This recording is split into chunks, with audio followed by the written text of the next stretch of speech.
प्यारे साथियों, मैं हूं गुरु नितेश और आज हम लोग मैथ में सेट 2 को देखेंगे। सेट 2 का पहला क्वेश्चन कहता है कि निम्नलिखित संख्याओं को अवरोही क्रम में लिखें। अवरोही क्रम में लिखें। अवरोही क्रम का मतलब होता है घटते हुए क्रम में लिखना है, घटते हुए क्रम में। और आरोही क्रम का मतलब होता है, आरोही का मतलब होता है बढ़ते हुए क्रम में। ठीक है। इंग्लिश में अवरोही को डिक्रीजिंग ऑर्डर बोला जाता है, डिसेंडिंग ऑर्डर बोला जाता है और आरोही को असेंडिंग ऑर्डर बोला जाता है। हिंदी में अगर याद रखना हो तो आपको हमेशा याद रखना है कि जिसको बोलने में तकलीफ होता है वह घटते हुए क्रम में है और जिसको बोलने में तकलीफ नहीं होता है अवरोही बोलने में आपको दिक्कत होता है, जबकि आरोही बोलने में आपको दिक्कत नहीं होता है। तो आरोही का मतलब होता है बढ़ते हुए क्रम में। कहते हैं कि अवरोही क्रम में लिखना है। संख्या दिया हुआ है 9000, 8700, 8765, 876। इसका मतलब हमको सबसे पहले सबसे बड़ा चाहिए, तो इसका मतलब हमको सबसे पहले 9000 चाहिए। तो इस ऑप्शन में देखेंगे तो यहाँ 9000 है, यहाँ 9000 है, यहाँ 876 है, यहाँ 9000 है। तो ये ऑप्शन आपका आंसर नहीं होगा। अब क्या है, इससे छोटा 8765, 8765, 8765 यहाँ दिख रहा है, यहाँ दिख रहा है। तो ये पहला ऑप्शन भी हमारा नहीं होगा। तीसरा ऑप्शन तो हम लोग पहले ही एलिमिनेट कर दिया है। इसके बाद इससे छोटा 8700 होगा, तो यहाँ 8700 दिख रहा है, यहाँ 876 है। तो ये नहीं होगा। हमारा आंसर ऑप्शन नंबर डी हो जाएगा 9000, 8765, 8700 और 876। ठीक है। तो ये आपका पहला क्वेश्चन हो जाएगा। अगर आप इस सॉल्यूशन का पीडीएफ चाहते हैं तो इसका पीडीएफ मतलब यही पेज जिस पे हम अभी आपको सॉल्यूशन कर रहे हैं वह हमारे टेलीग्राम चैनल आप @ गुरु नितेश ऑफिशियल अगर टाइप कीजिएगा तो आपको दिखाई दे देगा, उसको आप ज्वाइन कर लीजिए। उस पर रोज के रोज इसका सॉल्यूशन हम डाल देते हैं। अगला सवाल आपसे कहता है कि दशमलव पद्धति में 7 अंकों की कुल कितनी संख्याएं होंगी। ठीक है। दशमलव पद्धति में 7 अंक की कुल कितनी संख्याएं होंगी। तो आपको पता है कि दशमलव पद्धति में है ना, दशमलव पद्धति में जो हम लोग लिखते हैं, जो नंबर सिस्टम यूज करते हैं उसको दशमलव पद्धति में बोलते हैं। इसमें 7 अंक की कुल संख्या हमको निकाला है। तो 7 अंक का कुल संख्या कहाँ, 7 अंकों की सबसे छोटी संख्या क्या होती है, 1 पे 6 जीरो।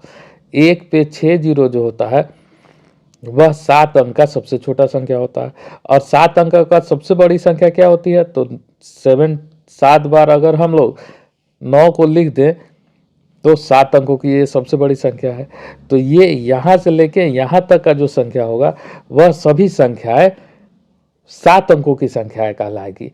तो अगर हमको 7 अंकों की सभी संख्याओं को निकालना है तो हमें 6 अंक की बड़ी से बड़ी संख्या मतलब 6 टाइम 9 को अगर हम 7 अंकों की बड़ी से बड़ी संख्या में से घटा दे, 7 टाइम 9 में से घटा दे, तो हमको जो आएगा वह हमारा 6 अंकों की बड़ी से बड़ी संख्या आ जाएगा। ठीक है। तो हम लोग क्या करते हैं कि 7 बार 9 लिखेंगे, 1 2 3 4 5 6 7, और 6 बार 9 लिखेंगे, 1 2 3 4 5 6। इसको आपस में घटा लेंगे तो ये 0 0 0 0 0 0 9, मतलब 9 पे 6 जीरो जहाँ दिखाई हमको देगा वो हमारा आंसर हो जाएगा। तो ये ऑप्शन नहीं होगा, ये ऑप्शन नहीं होगा, ये हमारा आंसर हो जाएगा। यहाँ 9 पे 6 जीरो है और ये भी हमारा आंसर नहीं होगा। तो इस तरह से हम इसको निकाल सकते हैं। अगला सवाल दिया हुआ है कि संख्या 52632 को प्रसारित रूप में लिखें, मतलब एक्सपेंडेड फॉर्म में लिखें। तो एक्सपेंडेड फॉर्म में लिखने का मतलब होता है यह जिस पोजीशन पर है, ये जिस पोजीशन पे है उतने ही डिजिट से हमको, उतने ही जीरो से इसको गुना कर देना।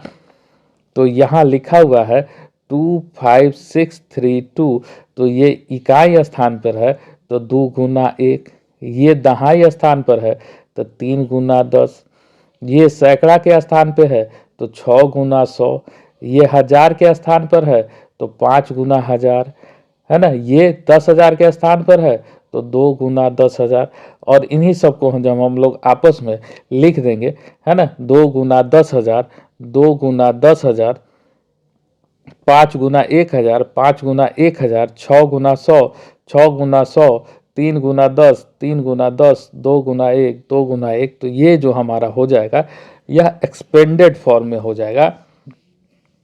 हम लोग जितने भी सवाल को ले रहे हैं वह SCRT बिहार सरकार का जो किताब है SCERT और NCERT उसका सारा सवाल हम लोग सॉल्व कर रहे हैं।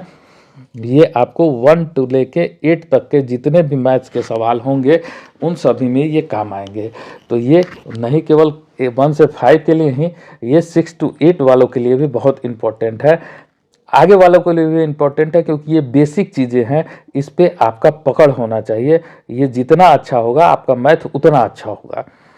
अगला कहता है कि 1 करोड़ में कितने लाख होंगे। 1 करोड़ में कितने लाख होंगे, तो आप बताइए 1 करोड़ में कितने जीरो होंगे, पहले इस पर चर्चा किया जाए। तो आपको पता है कि हम लोग जो लिखते हैं, है ना, इकाई, दहाई, सैकड़ा, हजार, 10,000, लाख, 10 लाख, करोड़।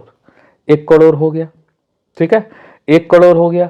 तो 1 करोड़ में अगर आपसे कितना जीरो पूछेगा तो आप क्या बताइएगा, 1 2 3 4 5 6 7, मतलब 10 का पावर 7 जो होता है यह होता है 1 करोड़। मतलब 1 करोड़ में अंतिम से जीरो का संख्या, शून्यों का संख्या जो होगा वह होगा 7। अब आपसे कहता है कि 1 करोड़ बराबर कितना लाख, है ना, कितना लाख। तो लाख में कितना जीरो होता है, तो इकाई, दहाई, सैकड़ा, हजार, 10,000, लाख, है ना। लाख में कितना जीरो होता है, तो लाख में आपको जीरो होता है, लाख में जीरो होता है 5, है ना। तो 5, ठीक है। तो लाख, लाख के बाद क्या आएगा, 10 लाख, और 10 लाख के बाद क्या आएगा, 1 करोड़, है ना। तो करोड़ और लाख के बीच में कितना का अंतर होगा, तो 100 का अंतर होगा। आप यहाँ देखिएगा कि 1 लाख, 1 लाख के बाद 10 लाख, और 10 लाख के बाद 1 करोड़, है ना। तो कितना जीरो बढ़ जाएगा, 1 जीरो, और यहाँ 2 जीरो, ठीक है। तो 2 जीरो बढ़ जाएगा। इसका मतलब 1 करोड़ में कितने लाख होंगे, तो 1 करोड़ में 100 लाख होंगे, ठीक है। 1 करोड़ में कितने लाख होंगे, तो 1 करोड़ में 100 लाख होंगे। कहता है कितने लाख से 1 मिलियन बनता है, ठीक है। तो हम लोग जो लाख में बात करते हैं, हजार, 10,000, लाख, 10 लाख, करोड़, यह जो हम लोग बात करते हैं यह है Hindu Arabic number system, Hindu Arabic संख्या पद्धति, ठीक है। हिंदू अरेबिक नंबर सिस्टम है। और जो मिलियन, बिलियन, ट्रिलियन की बात करता है वह है इंटरनेशनल नंबर सिस्टम, है ना, वह है इंटरनेशनल नंबर सिस्टम, इंटरनेशनल संख्या पद्धति, ठीक है। तो हजार तक तो इंटरनेशनल संख्या पद्धति में सेम ही आता है ना। यहाँ इकाई होगा, दहाई होगा, हजार होगा, है ना। इसके बाद हिंदू अरेबिक नंबर सिस्टम में हजार के बाद 10,000 होता है, 10,000 के बाद लाख होता है, लाख के बाद 10 लाख होता है, ठीक है। लेकिन इंटरनेशनल पद्धति में इकाई होता है, दहाई होता है, हजार होता है, फिर होगा 10,000, ठीक है। और 10,000 के बाद आ जाता है यहाँ, 10,000 के बाद यहाँ आ जाता है आपको 100,000, 100,000, और 100,000 के बाद आएगा मिलियन, और मिलियन के बाद आएगा 10 मिलियन, ठीक है। 10 मिलियन के बाद आएगा 100 मिलियन, 100 मिलियन के बाद आएगा बिलियन, बिलियन के बाद फिर 10 बिलियन, 10 बिलियन के बाद फिर 100 बिलियन, 100 बिलियन के बाद फिर ट्रिलियन, ठीक है। तो आप इसको बड़े आसानी से, जो हम लोग पिछला प्रॉब्लम बनाए हैं उस हिसाब से भी बना सकते हैं कि 1 लाख में 5 जीरो होता है, ठीक है। 1 लाख में 5 जीरो होता है, और 1 मिलियन में, 1 मिलियन में, है ना, 1 मिलियन में 6 जीरो होता है, ठीक है। 1 मिलियन में कितना जीरो होता है, 6 में जीरो होता है। मतलब 1 मिलियन, 1 मिलियन बराबर हमेशा होता है 10 लाख, 10 लाख बराबर जो होता है वह 1 मिलियन होता है। और ये बहुत ही इम्पोर्टेंट सवाल है, ये बहुत बार एग्जाम में पूछा हुआ है, तो एकदम अच्छे से इसको समझ के रखना है कि 1 मिलियन में 10 लाख होता है।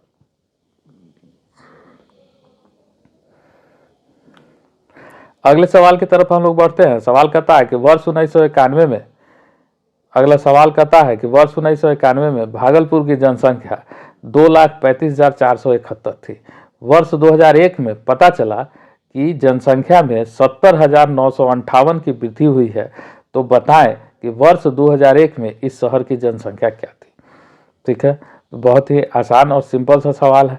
कहता है कि 1991 में जनसंख्या जो था वो था 2,35,471। ठीक है, वो था 2,35,471। 2001 में यह पता चला कि इसमें वृद्धि हुआ है। वृद्धि हुआ है कितना का? तो इसमें वृद्धि हुआ है 70,958 का वृद्धि हो गया है। ठीक है, ये पता चला आपको 2001 में। तो जब 1991 की जनसंख्या में हम कुल वृद्धि को जोड़ देंगे तो हमको 2001 का जनसंख्या मिल जाएगा। सीधा सीधा मतलब है। तो हम इसमें 2001 में जो वृद्धि हुआ है उसको जोड़ देंगे तो 8 + 1 9, 7 + 5 12, 12 का 2 बच गया 1, 9 4 13, 13 1 14, 14 का 4 बच गया 1, 5 1 6, 6 और 0 जुटेगा तो 6, 7 3 10, 10 का 0 और 1 1 2 1 3, तो ये हो जाएगा 3,64,029। तो पहला जो ऑप्शन है 3,06,429, सॉरी 3,06,429, तो यही आपका आंसर हो जाएगा। पहला वाला इसका आपका आंसर हो जाएगा। अगला सवाल आपको कहता है अगला सवाल कहता है कि किसी स्कूल में 4 दिन के लिए एक पुस्तक प्रदर्शनी आयोजित की गई। पहले दिन, दूसरे दिन, तीसरे दिन और अंतिम दिन खिड़की पर क्रमशः 1,094, 1,812, 2,050 और 2,751 टिकट बेचे गए। तो इन चारों दिनों में बेचे गए कुल टिकटों की संख्या ज्ञात करें। ठीक है, तो ये भी बहुत आसान सा सवाल है। क्यों? क्योंकि पहला दिन जो टिकट बिका है आपका बिका है 1094 टिकट। दूसरा दिन जो टिकट बिका है वह बिका है 1,812 टिकट। तीसरा दिन जो टिकट बिका है वह बिका है 2,050 टिकट। और चौथा दिन जो टिकट बिका है वह बिका है 2,751 टिकट। तो हम चारों दिन के बिक्री का अगर जोड़ कर दे तो चारों दिन बेचेगा कुल टिकटों की संख्या हमको ज्ञात करना है, तो आ जाएगा। ठीक है, तो हम इसको जोड़ देते हैं। 4 2 6, 6 1 7, 7 का 7, कुछ भी हासिल नहीं होगा।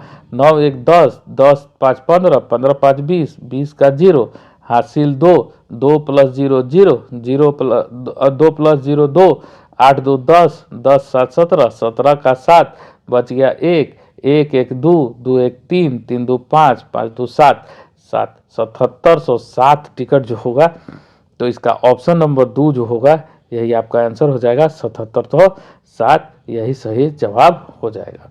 कहता है कि एक चुनाव में सफल प्रत्याशी ने 5,77,500 मत प्राप्त किए, जबकि उसके निकटतम प्रतिद्वंदी ने 3,48,700 मत प्राप्त किए।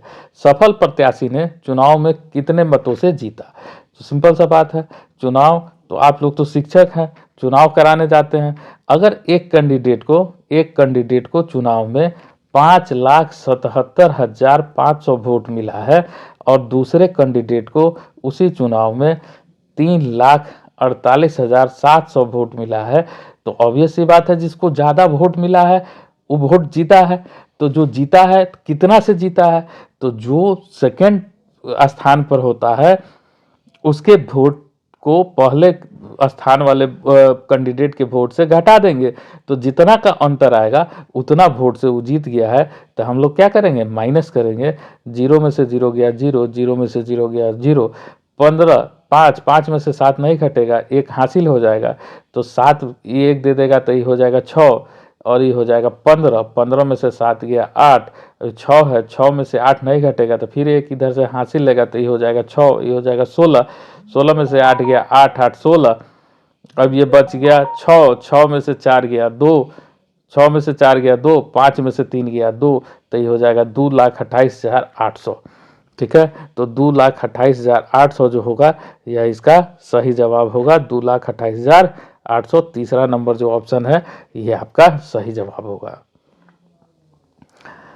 अगला सवाल आपको कहता है कि किसी विद्यार्थी के घर और स्कूल के बीच की दूरी 1 किलोमीटर 875 मीटर है। प्रत्येक दिन यह दूरी 2 बार तय की जाती है। 6 दिन में उस विद्यार्थी द्वारा तय की गई कुल दूरी ज्ञात करें। ठीक है, तो क्या है कि एक बच्चा है, वो अपने घर से स्कूल जाता है। ठीक है, घर है, यहाँ पे उसका घर है। ठीक है, और यहाँ पे इसका स्कूल है। तो घर से स्कूल जाता है। ठीक है, यह दूरी है 1 किलोमीटर 875 मीटर। तो प्रत्येक दिन में यह दूरी 2 बार तय की जाती है, तो सही बात है।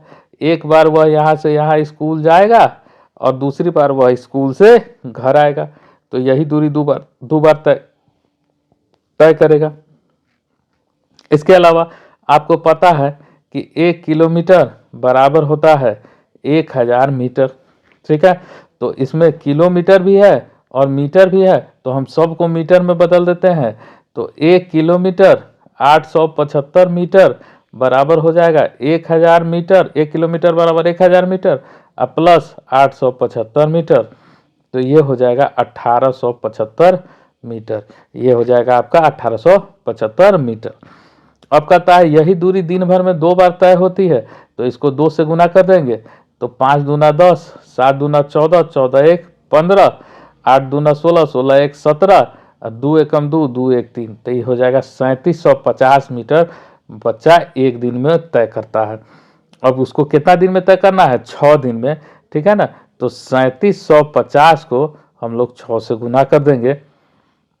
तो 6 गुना 0 0, 6 पचे 30, 30 का 0 बच गया 30, 6 सत्ते 42, 42 3 45, 45 का 5, 6 3 का 18, 18 4 22, तो ये हो गया 22,500 मीटर। अब 22,500 को तो हम लिख सकते हैं ना, 22,000 अब प्लस 500, तो इसका मतलब 22 किलोमीटर 500 मीटर या 22.5 किलोमीटर, दोनों में से जो भी आपको ऑप्शन में दिया हुआ है वो हमारा जवाब होगा। तो आपके ऑप्शन नंबर 4 में दिया है 22 किलोमीटर 500 मीटर, तो ये हमारा आंसर हो जाएगा। ठीक है, आगे बढ़ते हैं हम लोग। अगला सवाल कहता है, अगला सवाल आपको कहता है कि एक बर्तन में 4 लीटर 500 मिलीलीटर दही है। 250 मिलीलीटर धारिता वाले कितने गिलास में इसे भरा जा सकता है? ठीक है, तो ये भी सिंपल सा सवाल है ना। कहता है आपको कि एक बर्तन है। ठीक है, बर्तन है, एक बर्तन है। ठीक है, इसमें 4 लीटर और 500 मिलीलीटर है ना दही रखा हुआ है। इस दही को निकालना है और 250 ग्राम का है ना ग्लास है, 250 ग्राम का ग्लास है जिसमें 250 ml आता है। ऐसा कितना ग्लास में रखा जा सकता है? तो आपको पता है कि 1 लीटर बराबर जो होता है वो होता है 1000 मिलीलीटर। ठीक है, तो अगर 250 ग्राम के गिलास में हम रखेंगे तो 250 ग्राम मतलब 250 ग्राम, 1 लीटर में कितना 250 ग्राम होगा? तो 1 लीटर में आपको 4 को 250 ग्राम होगा, है ना। मतलब 1 लीटर दही से हम 4 गिलास भर सकते हैं। ठीक है, तो हमारे पास 4 लीटर दही है, पहले 4 लीटर की बात करते हैं। 4 लीटर दही है तो उससे 4 चौका 16 को गिलास भर जाएगा। और फिर 500 ml मतलब आधा लीटर और है, तो आधा लीटर से कितना गिलास भरता है? 2 गो गिलास, तो 2 गो और भर जाएगा, तो ये कुल मिला के 18 गो गिलास भर जाएगा। तो इसका तो आप कॉमन सेंस से सब जवाब दे सकते हैं, इसमें तो कोई मैथ ही नहीं है, ये तो रोज का आपका प्रैक्टिस है। लेकिन फिर भी अगर इसको मैथमेटिकली आप बनाना चाहें तो 4 लीटर 500 मिलीलीटर सबको हम लोग मिलीलीटर में बदल देंगे, तो ये हो जाएगा 4500 मिलीलीटर। और आपको 250 ग्राम का गिलास चाहिए, तो 250 गुना x, इससे x गिलास को भरा जा सकता है, तो दोनों की धारिता आपस में बराबर होती है। तो x बराबर हो जाएगा 4500 बटा 250। ये 18 बार में कट जाएगा, ठीक है, तो x बराबर हो जाएगा 18 गिलास, जो कि आपसे पूछ रहा है कि कितना गिलास भरा जा सकता है, तो ये हो जाएगा आपका जा सकता है। तो ऑप्शन नंबर ए जो है वह इसका जवाब हो जाएगा। तो आज में के लिए इतना ही, फिर हम लोग कल अगले सेट के साथ मिलेंगे। आप अगर चैनल पर नए हैं तो चैनल को ज़रूर सब्सक्राइब करें, है ना। PDF सॉल्यूशन आपको चाहिए तो आप @गुरु नितेश NITESH ऑफिशियल, ठीक है, टेलीग्राम चैनल को ज्वाइन कर सकते हैं। उस पर रोज़ का रोज़ सारा PDF डाल दिया जाता है। Thank you.